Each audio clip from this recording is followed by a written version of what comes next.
pensé que el día de la finalera iba a acabar de calificar. No he acabado porque, ¿vale? Más bien me entretuve yo con un cálculo mío personal que por fin terminé. Entonces a ustedes los dejé un poco de lado, un poco de pena confesar que tenía un cálculo que no había yo podido completar en mucho tiempo, y esto tenía yo 3 días para completar, y tomé un día y medio, ¿verdad? El otro día y medio me hice loco, ¿no? Sí, está claro, ¿no? Ustedes saben muy bien cómo funciona eso, ¿verdad? ¿O no? Por eso estoy diciendo una novedad. No, ¿verdad? Para nada. ¿Vale? Si les hubiera dicho un día y medio mi cálculo y el otro día y medio los califiqué a ustedes con compromiso con la docencia, ustedes estarían yo mintiendo, ¿verdad? Entonces, mentira no hay que decir nunca, se un infierno, ¿sí? Sí, ustedes saben, ¿no? Que en la vida existen las pequeñas mentiras, las grandes mentiras y la estadística, ¿no? ¿No sabía eso? Bueno, sí saben quién fue la reina Victoria. Vio la película, ¿no? Victoria y Alberto, no la vieron. Vean, la reina Victoria, todo el mundo la asocia con una señora que tenía una moralidad puritana, lo cual es cierto, porque todo el mundo era puritano en Inglaterra en esa época, excepto las clases muy altas que chupaban más de la cuenta, ¿no? Lo que es interesante es que en ese momento la reina Victoria se da cuenta de la posición en la que estaba Inglaterra. Tenían una marina importante, tenían prácticamente a la India y aparte de la China en mano, y entonces decide consolidar todo, ¿no? Y quien fue instrumental en eso fue su ministro, ¿no? Benjamín Disraeli, que era un banquero inteligente, ¿sí? Y Benjamín Disraeli es el que dice que en la vida existen las pequeñas mentiras, las grandes mentiras y la estadística. Entonces es muy interesante tener eso en mente. Si se lo dicen a alguna persona que hace estadística, es la manera inmediata de hacerlo un enemigo, ¿sí? De inmediato usted es un enemigo cuando dice eso. Entonces, son cosas que aprendí también en la Facultad de Ciencias a cómo hacer enemigos rápidamente. ¿Sí se han dado cuenta de eso? ¿No se han dado cuenta todavía? Entonces es muy importante aprender esto. Cómo hacer este tipo de provocaciones y cómo generar enemistades de manera eficiente, ¿sí? Porque en la vida lo que es muy peligroso es generar enemistades sin estar consciente de ello. Si yo genero una enemistad y no soy consciente de eso, pues es tremendamente peligroso, porque yo me veo como idiota, ¿verdad? Si está claro, en cambio, si uno genera enemistad, dice muy claro que es autogenerada, ¿verdad? Si uno genera enemistad así a lo loco, así es muy cómodo, pónganse listos. En la vida, si genera una enemistad, háganlo con conocimiento de causa, ¿sí? ¿Está claro?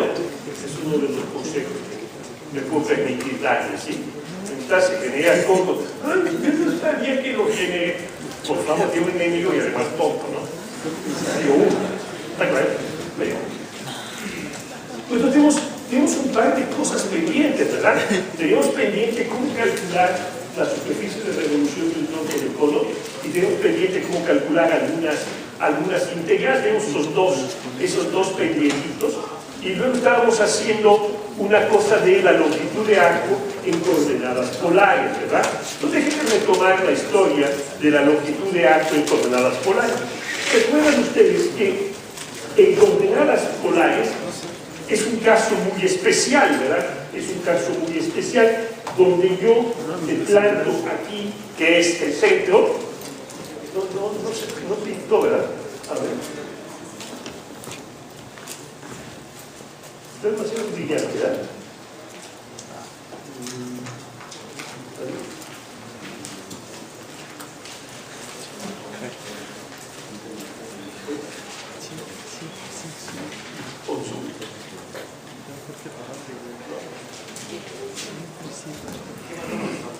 Esto no se ven las rayas.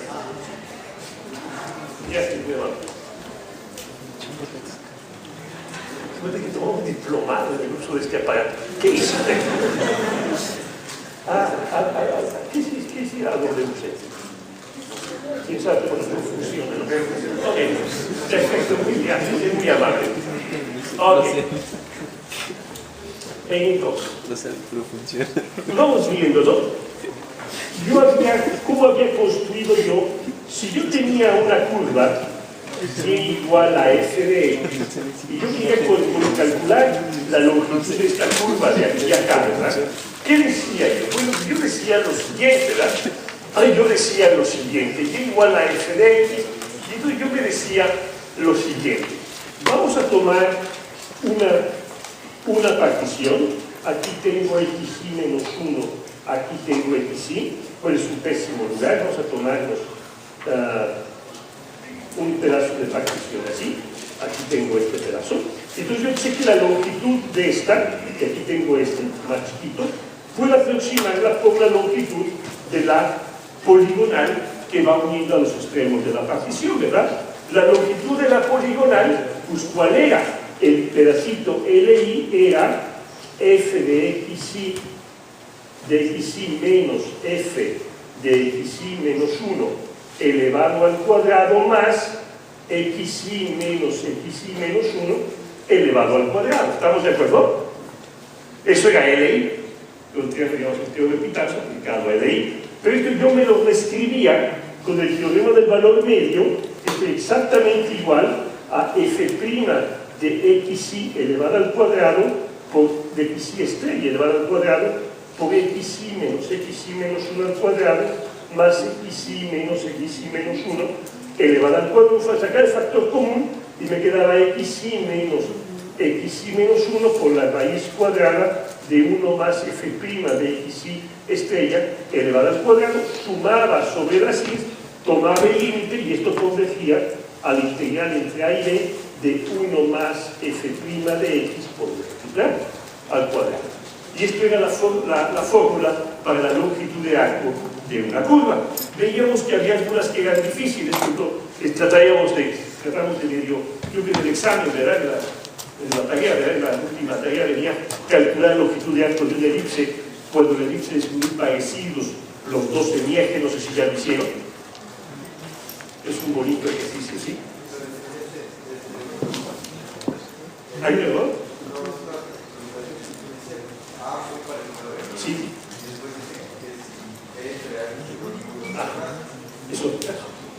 Son casos distintos, ¿verdad? Si hay muy parecido a B, es A casi igual a B, y en otro caso B es casi igual a C. El segundo caso es bastante difícil. A ver qué tanto hace, tengo curiosidad. Ese es lo que yo en clase. Yo quiero que intenten, yo creo que suben, que yo vea. El T1 va a ser una todavía. Pero fíjense, esto es más, pero ahora yo quiero tener una, pero ¿qué tal si mi curva hace un moño así? Esta curva también tiene longitud, ¿verdad? Y entonces, ¿qué haría yo? Pues lo que yo haría sería tomar una función f de aquí a acá, luego tomar la otra función f de aquí a acá e ir sumando todas las longitudes. Pero eso no es una buena idea, sobre todo si se acuerdan ustedes del curso de mecánica. Y en geometría analítica ya vieron ecuaciones paramétricas, o todavía no. Entonces vamos a ver algo de ecuaciones paramétricas, porque eso lo voy a necesitar. Entonces, y para esta fórmula también, bueno, supónganse ustedes que la cosa más fácil es y igual a x cuadrado, ¿verdad? Porque esto todo el mundo sabe en geometría analítica elemental que dice. Geometría analítica elemental dice, bueno, yo pinto aquí 0, 0, pinto 1, 1, pinto 2, 4 y pinto esto sí que va para arriba, ¿verdad? Entonces digo, esta es una parábola, es el conjunto de parejas de qué forma x cuadrado, x, ¿verdad? Pues perdón, qué horrible. Esto es x, x cuadrado. ¿Estamos de acuerdo? Es el conjunto de esas parejas.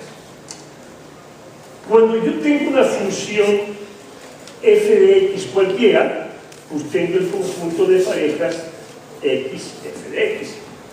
¿Estamos de acuerdo? Y entonces, ¿qué hago yo?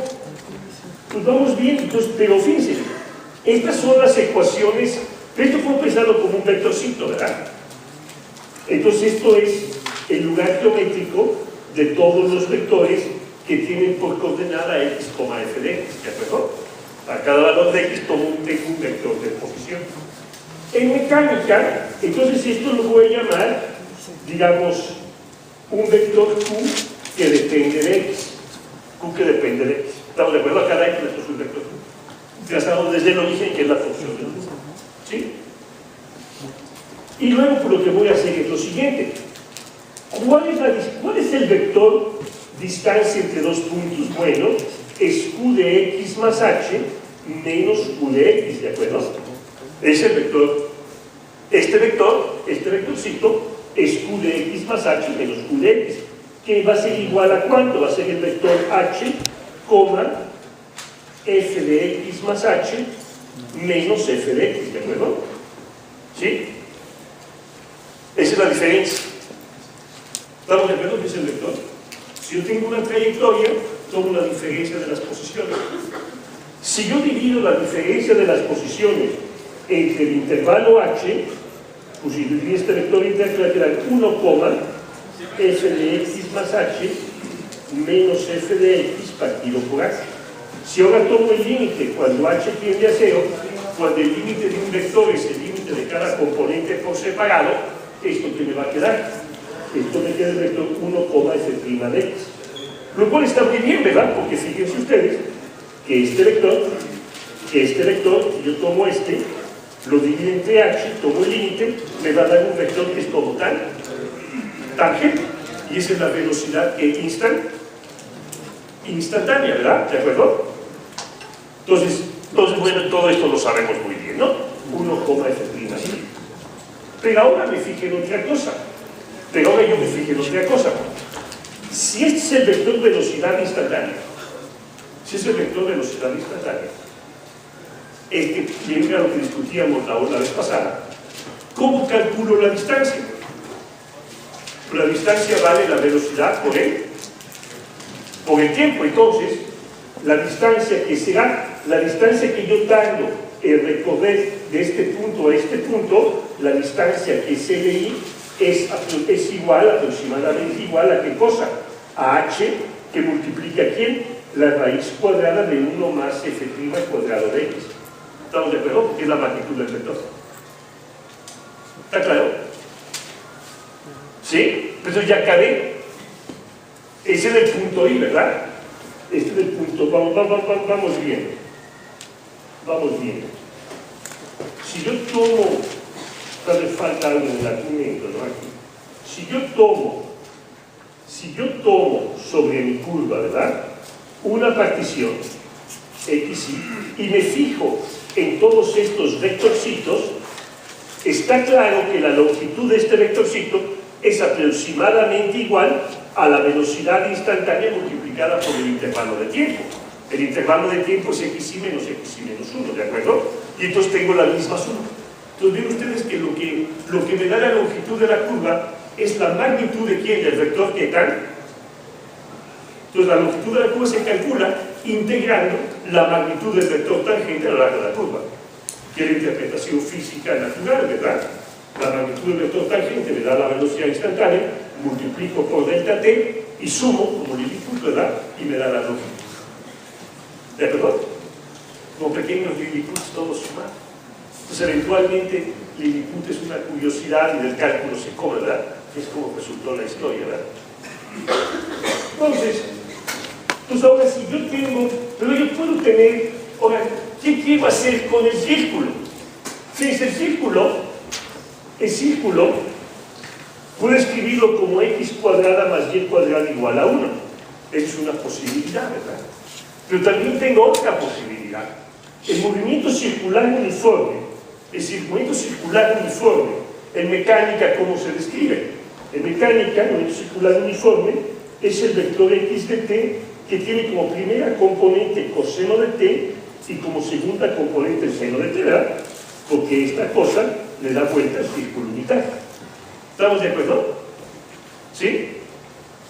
Entonces, la velocidad en el movimiento circular uniforme, ¿cuánto vale? Pues vale x de t más h menos x de t, todo ello partido por h, y luego tomo el límite cuando h tiende a tiende a cero, ¿de acuerdo? Y yo sé que en el movimiento circular uniforme la velocidad va en la dirección tangencial y apunta en la dirección del movimiento, ¿verdad? Entonces vamos a ver si me funciona. Por definición, ¿esto quién es? Pues vamos viendo. Será el límite cuando h tiende a cero del coseno de t más h menos el coseno de t partido por h, seno de t más h menos seno de t partido por h cuando h tiende a cero. ¿Estamos de acuerdo? Pero este límite, ¿quién es?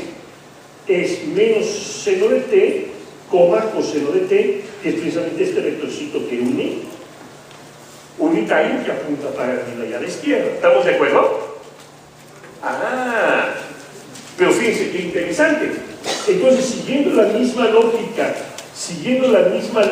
de antes, la longitud de la circunferencia tiene que valer la integral entre c y 2pi de una vuelta. ¿De quién? Del valor absoluto del vector tangente. El vector tangente que tiene valor absoluto, ¿cuánto? 1 es la integral de la raíz cuadrada de seno cuadrado de t más coseno cuadrado de t, pues dt, ¿y esto cuánto vale? Vale 1 por 2pi, que es lo que yo ya sabía, que la longitud de la circunferencia vale 2pi. Pero entonces, ¿qué es lo que...? Claro, esto es como que intuitivo. Entonces, ¿qué es lo que estoy diciendo yo? Si yo tengo una curva cualquiera y las ecuaciones paramétricas serán x de t, que será f de t, g de t, esas son las paramétricas, me muevo de acuerdo a f en la horizontal y de acuerdo a g en la vertical, ¿verdad? O como escriben en el curso de mecánica, dicen esto es f de t por 1, 0 más g de t por 0, 1, gracias en el curso de mecánica, y estas son las componentes del movimiento en la horizontal y en la vertical respectivamente, ¿sí? Y entonces, ¿qué voy a hacer yo? Si yo quiero calcular la longitud, me fijo en esta distancia, ¿verdad? Yo parto el tiempo, ¿verdad? Yo voy a tomar una partición para t0 menor o igual que t menor o igual que t1, digo en t0 empiezo acá y en t1 acabo aquí, ¿verdad? Es el parámetro, recorro esa trayectoria y yo me pregunto cuál es la longitud de esa trayectoria, y entonces lo que digo es lo siguiente: yo parto, entonces cada pedacito, la longitud de la trayectoria, ¿qué cosa será? X de ti menos X de ti menos 1 en valor que el valor absoluto de la diferencia de esos dos vectores me da la longitud del pedacito que los une, ¿verdad? ¿De acuerdo? ¿Sí está claro eso? Que X de ti menos X de ti menos 1 me da la longitud del pedacito. Y entonces, fíjense qué interesante. Y luego tengo que sumar de I va de 1 a n esta CLI, y esto me dará la longitud total si es que tomo el límite cuando n tiende a infinito, ¿verdad? Pero ahora yo digo, bueno, vamos a ver, ¿esto cuánto vale? Esto es el límite cuando n tiende a infinito de la suma de I va de 1 a n de la raíz cuadrada de f de ti menos f de ti menos 1 elevado al cuadrado más g de ti menos g de ti menos 1 elevado al cuadrado. ¿Estamos de acuerdo? Esto está así. ¿Okay? Pero ahora uso el teorema del valor medio. El teorema del valor medio que me dice: este es igual a el límite, ¿sí cómo no? Es igual al límite cuando n tiende a infinito, ¿verdad? Es igual al límite cuando n tiende a infinito. ¿De qué cosa? ¿De qué cosa? Fíjense qué interesante. De la suma, desde I va de 1 hasta n, de la raíz cuadrada de ¿quién?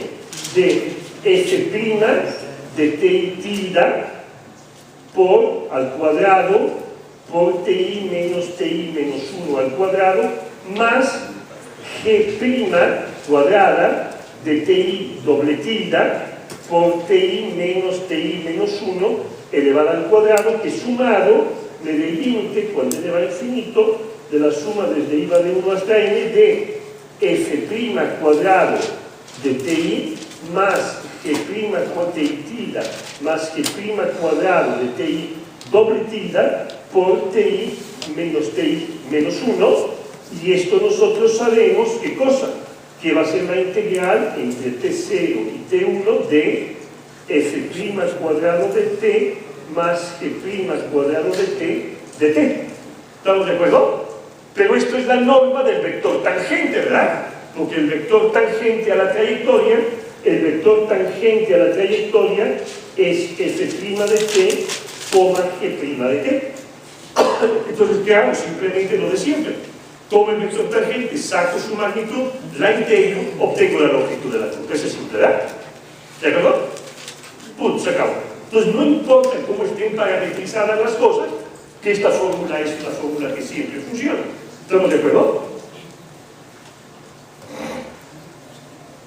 Entonces, si yo quisiera calcular la longitud de la órbita de la Tierra, tengo que escribir la elipse en ecuaciones que paramétricas, ¿sí? Esto es para la tarea, ¿verdad? ¿Verdad que sí? Porque ya lo que quiero con raíces y cuadrados y no sé qué tanta cosa, ¿no? Vamos a indicarlo brevemente, ¿no? Entonces está claro, entonces es el primo más simple. Entonces vamos a hacer la longitud del arco en coordenadas polares, ¿verdad? Vamos a hacer la longitud del arco en coordenadas polares. ¿Cómo está el asunto de las coordenadas polares? Bueno, ¿se acuerdan que en coordenadas polares x de θ era igual a r de θ por coseno de θ, seno de θ? Esto era la expresión polar de una curva, ¿verdad? Daba θ, daba r, por no va el vector mitad y lo iba yo moviendo. Hicimos varias el otro día, ¿se acuerdan? Y calculamos superficies usando la idea del sector circular. ¿Se acuerdan?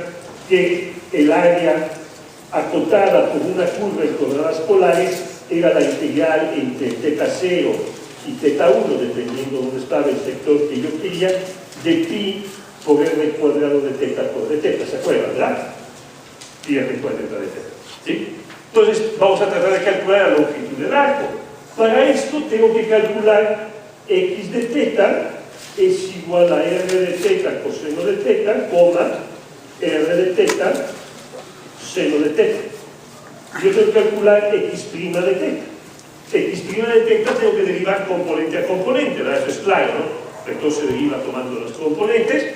Y entonces, ¿qué me queda? Me queda r' de θ coseno de θ más menos seno de θ, r de θ, r' de θ, seno de θ, más r de θ, coseno de θ. Yo la descompongo. Este es igual, fíjense, que esto ya lo hicieron ustedes en mecánica. ¿Qué les dice? ¿Se acuerdan que hicieron este ejercicio en mecánica ustedes?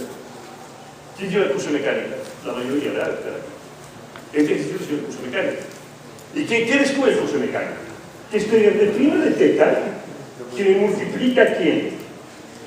El r' de θ que multiplica coseno de θ, seno de θ, menos más, ¿qué cosa? R de θ por el vector menos seno de θ, coseno de θ, ¿de acuerdo?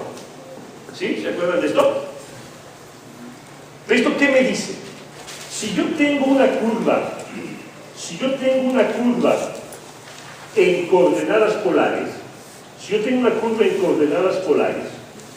y θ es el ángulo polar que se recorre en este sentido, ¿qué pasa?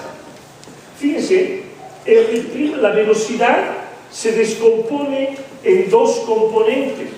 Un componente que es normal a la curva y el otro componente que es este, que es tangente a la curva, ¿se acuerdan?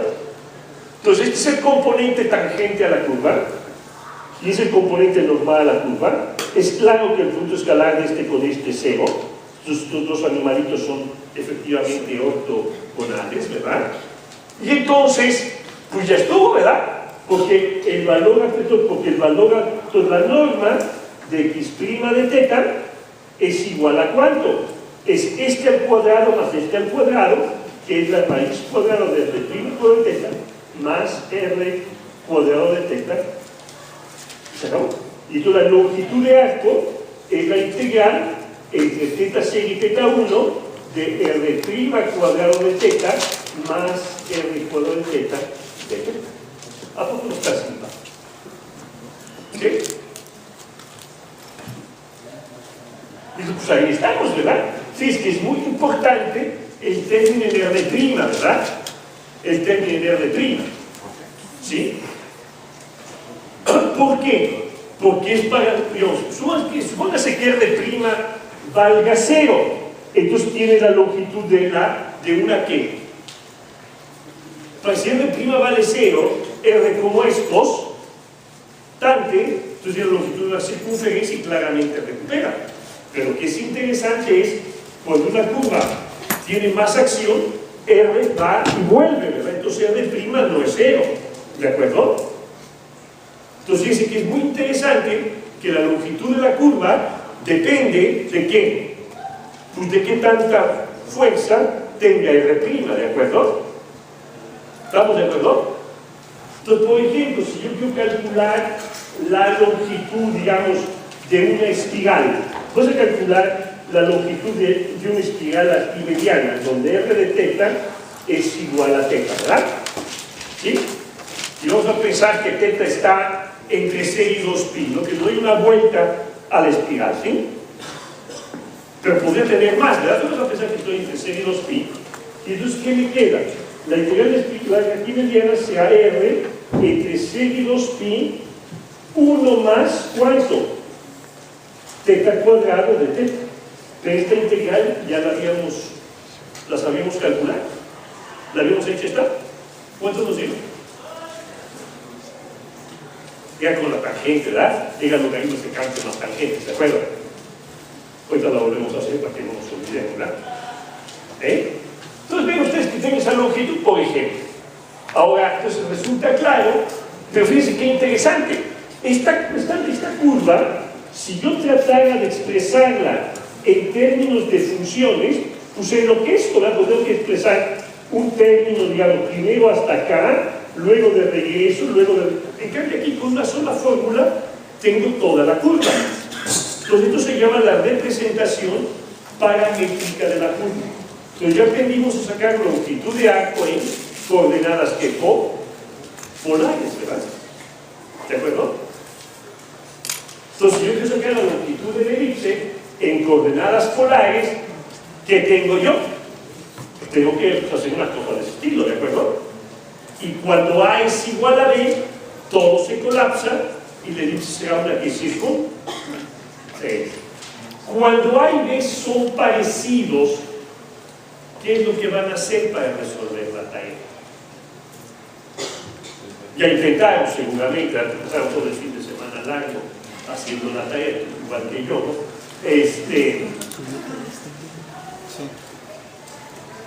¿Qué van a hacer? ¿Quién sabe? Como decía McCarthy, ¿no? Yo no voy a pensar en ese puente antes de cruzarlo, ¿verdad? Hay una frase muy famosa, ¿no? ¿Alguien decía algo? ¿Se le ocurrió a usted algo? ¿Qué van a hacer para hacer ese problema de la tarea? Digamos, si yo tengo una elipse que es casi una circunferencia, ¿verdad? Eso se llama geoide, ¿verdad? De hecho, había una cosa muy interesante. Ustedes saben que hubo dos expediciones para saber si la Tierra estaba así o así. Digamos, ¿cómo pudo haberse, digamos, había una gran controversia? La Tierra era una pelota, eso lo sabían ustedes, ¿verdad? Los idiotas se les olvidó, en fin. No se sabe, ¿verdad? Cualquier griego medianamente culto sabía eso. Entonces la pregunta era si la Tierra estaba más bien achatada así o achatada al revés, ¿verdad? Había que ir a medir, ¿verdad? Entonces hubo dos expediciones. Creo que cada una salió con un resultado distinto. Y luego eventualmente se descubrió que la Tierra más bien está achatada en los polos y ensanchada en el Ecuador, como se aprende en la